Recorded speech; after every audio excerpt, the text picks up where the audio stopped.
continue de mener une opération spéciale en Ukraine, près du village de Popasna.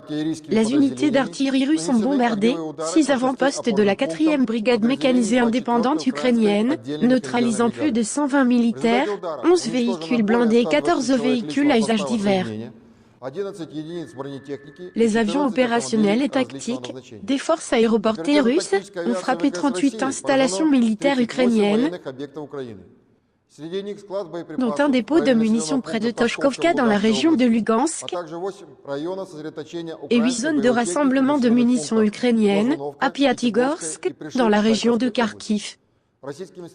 Les moyens de défense aérienne russes ont abattu 2 drones au-dessus des localités d'Otchakov et de Nikolaïev, soit au total 130 avions, 99 hélicoptères, 244 systèmes de missiles anti-aériens, 445 drones, 2153 chars et autres véhicules blindés de combat, 241 lance-roquettes multiples, 924 canons mortiers d'artillerie de campagne et 2063 véhicules militaires spéciaux.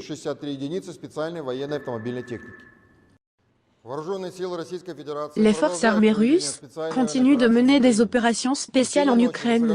Cette nuit, des missiles maritimes et aériens ont détruit 2 grands stocks de missiles et d'armes d'artillerie des troupes ukrainiennes. Elles ont également détruit 4 hélicoptères ukrainiens, 2 Mi-24 et un Mi-8 à l'aérodrome militaire de Mirgorod.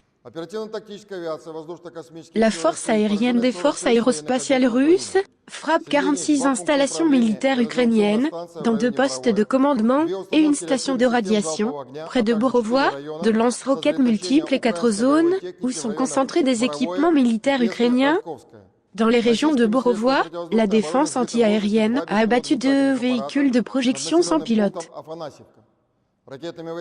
Les forces de missiles et à l'artillerie ont touché 693 cibles ennemies, dont 676 accumulations de personnel et d'équipement, 11 points de contrôle, 5 zones d'équipement de soutien technique.